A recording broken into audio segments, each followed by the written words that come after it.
Hablado esta semana de, bueno, el denominado FAL, ¿se acuerdan, no? El Fondo de Asistencia Laboral, que fue reglamentado en estos días, que obviamente tal vez le cambie la vida a muchos trabajadores. Vamos a ver cómo puede impactar y qué significa este FAL. Digo, pues si sos laburante, va a pasar que a partir de noviembre, bueno, se ponga en funcionamiento este fondo, como te decía, de asistencia laboral, que es, a grosso modo, ¿no? Es una especie de fondo de desempleo. Vamos a tomar contacto con el abogado Federico Egea. Federico, buen día, gracias por atendernos. Hola, buen día, ¿cómo están? Buen día. Bien. Bueno, ¿cómo explicarle a la gente esto que ya se reglamentó, que es el Fondo de Asistencia Laboral? Se reglamentaron algunas otras cuestiones también, pero me parece lo más trascendente esto, que se va a aplicar a partir de noviembre, ¿no? Sí, básicamente es un sistema, para describirlo con mucha sencillez, es un sistema de transferencia de fondos públicos al sector privado para financiar el pago de indemnizaciones futuras a distintos empleadores del sector privado. La transferencia se hace del sector previsional, o sea, de ANSES, reduciendo los aportes en 2,5 y 1,5%, dependiendo si son grandes o medianas empresas, y del sector también asistencial, reduciendo lo que serían los aportes patronales para las relaciones de empleo registradas. ¿Cómo es el caminito de La Plata, digamos? ¿Desde dónde sale, qué camino hace, a dónde queda y hacia dónde va? El Caminito de la Plata, está buena la pregunta.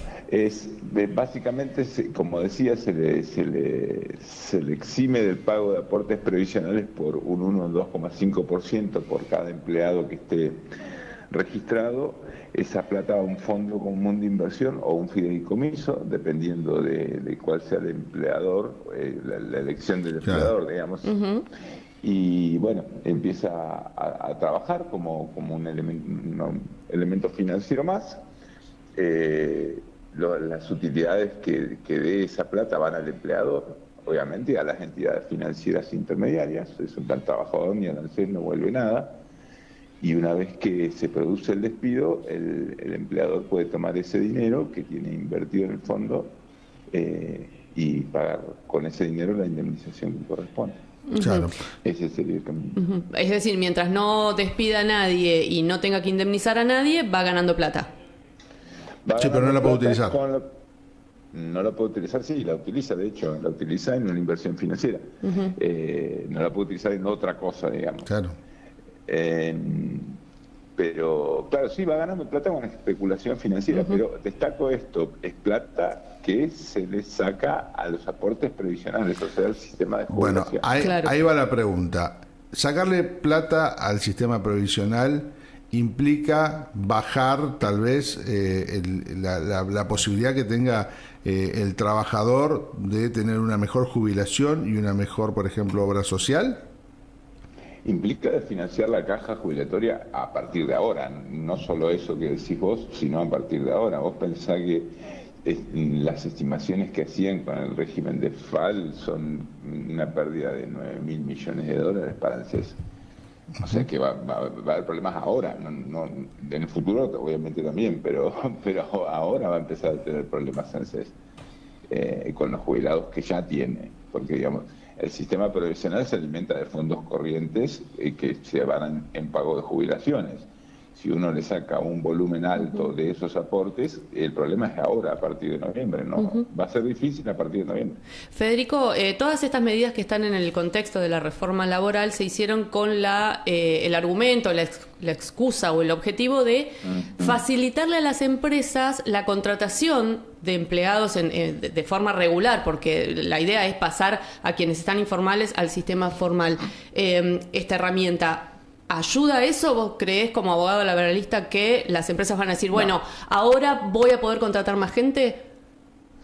No ayuda, y de hecho el RIF, que sería el sistema, el régimen de incentivo al laburo, al trabajo registrado, condona un montón de aportes asistenciales a los empleadores, con lo cual también desfinancia el sistema. Si bien eso puede resultar atractivo para un empleador, básicamente lo que va a hacer es financiar un montón de aportes asistenciales, con lo cual precariza la relación laboral y en el volumen general la impacta, no la aumenta. Está bien, te entiendo. Sí. Esto, como decíamos, a ver, porque va a pasar a partir del 1 de noviembre, va, como decías vos, va a depositarse en una cuenta individual, ¿es así? Se deposita en una cuenta individual. El empleador se registra en el sistema. Sí, ¿no? acá te quieres una pregunta que tiene que ver con lo legal también. Vamos a suponer que ese empleado tiene un embargo. ¿Es embargable esa cuenta también? No, no es embargable. Esa es otra forma de transferencia de riqueza del sector público al sector privado. No tiene impuesto a las transacciones financieras, o sea, el impuesto como el impuesto al cheque, está 100% exento. El fideicomiso o el fondo común de inversión que se cree está 100% exento de los impuestos a las transacciones financieras, lo cual obviamente constituye una gran ventaja para quien es titular de ese fideicomiso, pero para nosotros, el resto de los mortales, constituye una desventaja en términos de asimetría impositiva. Y además es inembargable, sí, esos fondos son inembargables, que eso, bueno, en todo caso estaría bien, porque sería una forma de proteger la futura indemnización del trabajador, sí. Pero yo creo que más allá de eso está más destinado a proteger la especulación financiera y a favorecer la incorporación de empleadores al sistema, sí. ¿No? Al FAL, porque hay un gran negocio detrás de esto, tanto para los grandes empleadores que pueden destinar un montón de plata a la inversión financiera y quedarse con las utilidades, como para con los intermediarios financieros. O sea, ustedes piensan, el negocio financiero tiene dos beneficiarios: la persona que invierte y le va bien, y la persona que se dedica a intermediar en la transacción financiera, los bancos. Sí. ¿Bien? Bueno, esos son los dos favorecidos por el FAL. Está bien. Ahora, pregunto, ¿no? Para ir un poquito más a fondo. ¿Cómo asegura el FAL de que esto que estás planteando vos, ¿no? La especulación, no hay un arreglo por afuera cuando vos terminás echando a una persona, un empleado? ¿Cómo sería un arreglo? Claro, yo por ejemplo tengo, vos, a ver, primero, corregime si me equivoco, el FAL se aplica a aquellos empleados que tienen al menos 12 meses ya de establecido su trabajo, ¿no? O sea, 6 meses de carencia, pero eso es para el empleador. Para entrar en el FAL tenés que tener 12 meses de registración, ¿o no? Un año de antigüedad, sí, claro. Sí, un año de antigüedad. De 12 meses de registración. Suponete, no sé, una persona que, no sé, lleva 10 años trabajando. Sí. Que tiene un determinado monto que tal vez, no sé, vengo yo empleado y le digo, mira, ¿sabes qué? Arreglemos. Te vas y arreglamos. Y arreglo por un monto menor, porque el empleado no sabe cuánto dio, qué utilidades dio el famoso FAL. No, es que, a ver, te hago una aclaración. Sí. Las utilidades que dé el FAL no son para el empleado. No. El empleado lo único que va a ver es un fondo que va a estar depositado para pagarle su eventual indemnización. Bien. Pero las utilidades que dé ese fondo pueden ser, supongamos que le fue re bien, a ver, sigo tu ejemplo, al empleador le fue re bien y pudo multiplicar al infinito la plata, sí, que le correspondía a la indemnización. Esa plata es para él. Claro, igual si le va mal también tiene que ponerle al empleador. Está riesgo. Y claro, pero sí, lo único que falta es que tenga que poner trabajar. No, por eso digo, en cualquiera de los dos casos el empleador es el que tiene que poner la guita. Igual no nos rigamos porque no sabemos. Pero digo, no, esa por eso te decía esto, ¿no? La pregunta es si esto fomenta o no fomenta ese fraude, si se realizan acuerdos por fuera del sistema. ¿Se entiende la pregunta?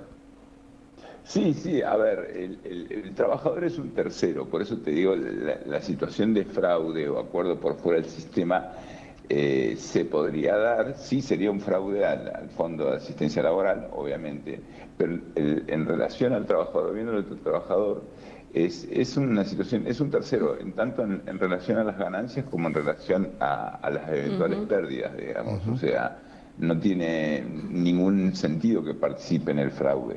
Claro. Federico, otra de las, abro comillas, mitos, era que la industria del juicio laboral generaba que la gente empleadora tuviera miedo de contratar o de blanquear a sus trabajadores. cómo era la industria del juicio laboral y si en tal caso necesitaba, no sé si esta medida o alguna medida. No, claramente ese es, a ver, esto ni siquiera lo inventó el gobierno de Milei, ya lo decía Cavallo cuando quería justificar la flexibilización laboral en los 90, con el sistema de ARTs, con el sistema de jubilación por AFJPs y con la pérdida de beneficios laborales. O sea, es la misma excusa que vienen dando desde siempre. Primero, no hay una industria, o sea, la mayoría de los juicios laborales son contra las ART, te hablaría de un 70%. Con lo cual no afectaría ni al trabajo registrado ni a las indemnizaciones. ¿Vos decís que no hay una industria del juicio del empleado al empleador? No hay, claramente. A ver, deberíamos definir la palabra industria. O sea, entendida como un mecanismo tendiente a generar utilidades de manera constante, no. No sé si vos le decís otra cosa a la palabra industria. No, tal vez a la cantidad de trabajadores que especulan con eso. No sé si vos sos un almacenero que tiene empleados y le llamás industria. No sé.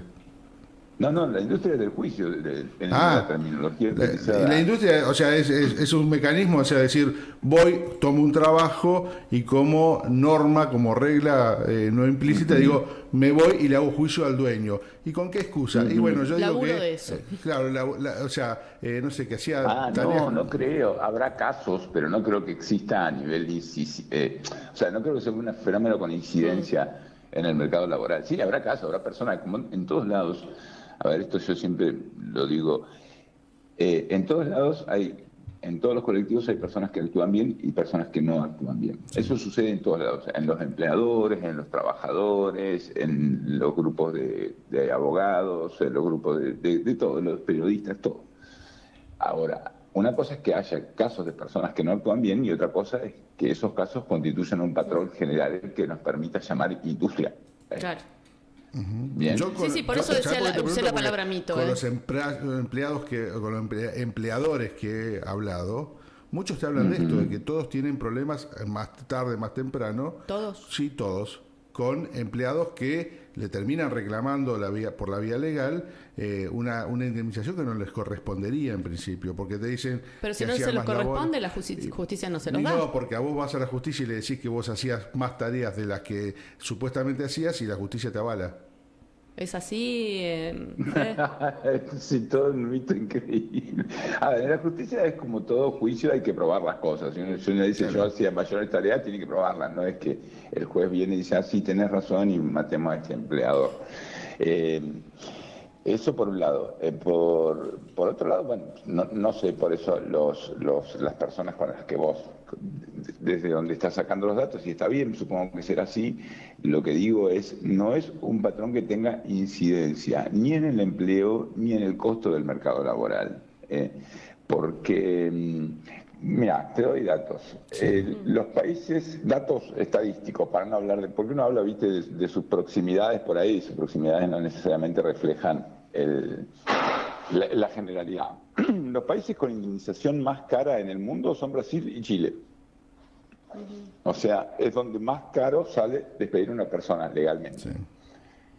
Tienen Brasil 57% de empleo y Chile 52%. Nosotros no llegamos al 41%.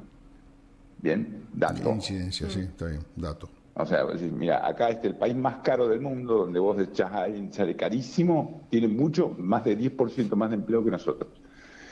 Algo habrá que ver en la parte económica del mercado laboral para ver si eso, la incidencia es la indemnización. Islandia, que es el país con más empleo del mundo, 82%, tiene indemnizaciones más caras que Argentina. Entonces, bueno, está bien. Como uno se pregunta, ¿es real que el costo de la indemnización incide en la capacidad de empleo? ¿No tendrá que ver que la economía hizo cerrar 24.000 pymes en los últimos 2 años? Sí, entre otras cosas, claro. Yo lo que creo también en esto, Federico, es que tampoco podemos comparar, insisto, una empresa chiquita, una pyme, como decís vos, con, no sé, una empresa hoy de hidrocarburos. No representa la misma espalda una empresa chiquita que una grandota para pagar una indemnización. No, pero está bien, pero yo a lo que voy es que está estadísticamente demostrado, ¿no?, que los niveles de empleo y la capacidad de generar empleo no está relacionada directamente, al menos, con la regulación de la indemnización. A eso voy, por un lado. Sí, por estamos hablando lado, de eso, de la industrialización, decíamos, del juicio, ¿no? Claro, o sea, es una falacia, digamos. Aún en los países donde es mucho más caro indemnizar, hay mejores números de empleo que en Argentina. Y aparte, porque ese discurso también invisibiliza el fracaso de la gestión económica. O sea, 24.000 pymes se cerraron en 2 años. Sí. Eso tiene una incidencia de no sé cuántos puestos de empleo, pero el otro día leía que era promedio 9 puestos de empleo por pyme. Sí, sí. Sí, claro, Entonces, cada que cierra una pyme es un fracaso, sí, realmente. sí. Claro, pero no es por las indemnizaciones. No, Ninguna no. de esas 24.000 pymes cerró por las indemnizaciones. Cerró porque la gente perdió capacidad de consumir, porque su salario se retrotrajo en capacidad adquisitiva. Entonces, Sí. bueno, para el gobierno obviamente es mucho más fácil decir es culpa de las indemnizaciones y hacer todo este sistema de transferencia de riqueza del sector público al privado y no decir, che, mire, la economía está fracasando, por eso cierran la pyme, por eso hay tanta gente Sí, desempleada. lo que pasa es que si la pyme está cerrada no tenés indemnización, o sea, no tenés, no hay trabajadores. Si no hay trabajadores, no hay nada que discutir. Digo, las empresas que están vivas todavía, que son varias, y que les cuesta mucho llegar, digo, ¿cómo crees que observan esta modificación de la ley laboral? ¿Cómo crees que, o sea, están a favor, están en contra? Y yo si fuera un empleador, a ver, Sí. en términos de conveniencia, a la gran empresa le conviene mucho, digamos, a la empresa que tiene más de 100 empleados, le conviene mucho. Básicamente es poder trasladar un montón de plata que antes estaba en el sector público al sector privado para beneficiarse de ella. Excelente, como gran empresario. A la pequeña empresa le conviene en algún punto, pero está en una posición muy asimétrica respecto de lo que sería la gran empresa, porque como el mercado financiero lo demanda, quien más invierte, más posibilidades tiene. Quien menos invierte, tiene menos. Entonces una pyme que capaz tiene 40 empleados, no va a estar en la misma posición que una empresa que tiene 1.000. Bien, no va a poder elegir los mismos fondos comunes de inversión, no va a poder elegir o contratar los acuerdos de retorno de las ganancias, la utilización de utilidades, la reinversión. Todo eso es como si yo digo, yo estoy con una persona que invierte 1.000 y yo invierto 4. Y bueno, esa persona va a tener mejores utilidades que yo por el volumen y por las opciones de inversión que se le van a generar. En eso sí hay una simetría, pero en general ya les digo, al principio de la charla dijimos, es un sistema de transferencia de dinero público a privados. Y obviamente los empleadores lo van a ver bien porque a ellos se les transfiere el dinero. Claro. Bueno, tema para seguir Sí, analizando. veremos digamos, qué cómo impacto impacta. tiene, exactamente, Claro, veremos, sí. esto va a ser a partir del 1 de noviembre y no es retroactivo, esto también hay que decirlo. No, empieza el 1 de noviembre empiezan a registrarse y a cotizar ya en el mercado. ¿Cómo intercambio convive, por financiero. ejemplo, vamos a suponer que no el 1 de noviembre, pero en mayo del año que viene un empleado de 15 años en una industria es despedido y lleva, no sé, un par de meses de este FAL? ¿Cómo es la combinación de la indemnización? ¿Hay una combinación ahí? No hay una combinación. Técnicamente podrían pagarle la indemnización a través del FAL. Todo. O sea, pero si ese FAL no da el número, tiene que No, poner la diferencia de precio. la integración del fondo lo tiene que pagar la empresa, por supuesto. Sí, Está bien, está bien. Bien, bueno, pero se rige por a través del FAL, es así. Sí. A ver, otra vez, el empleado es un tercero. Sí. Yo como empleador integro la plata para que alcance para cubrir esa indemnización de 15 años, Sí. pero el empleado cobra su indemnización dentro del plazo de 5 días a través de la liquidación del Fondo de Asistencia Laboral. Está bien, ahí está. Bien. Si falta plata, lo pone y si le sobra plata, Claro, se la deja, se la como queda. decías vos. Es así. Sí. Bueno, Federico, gracias Gracias. por estos minutos y vamos a ver cómo impacta esto en los trabajadores. ¿no? Vamos a ir viendo. Dale, gracias. Yo creo que sé cómo va a impactar, pero bueno, Vas vamos a ir tener viendo. mucho trabajo. Chao, Federico. Bueno, gracias. Gracias. Chao, gracias, un abrazo. Chao. Federico es que abogado, laborista. La verdad que cuesta a veces entender algunas cuestiones, pero bueno, es una realidad que van a vivir todos los trabajadores. Hay una reforma laboral, ya está esto aplicado, fue promulgado, va a ser puesto en ejercicio a partir del 1 de noviembre, y bueno, después iremos viendo si esto se traduce en esa esperanza de que haya más puestos de trabajo registrados, o termina siendo también una catástrofe como lo viene siendo todo hasta ahora, ¿no? Y cuando digo hasta ahora es porque siempre fue una catástrofe para el laburante, siempre fue el último eslabón, el más débil, y por donde se corta todo.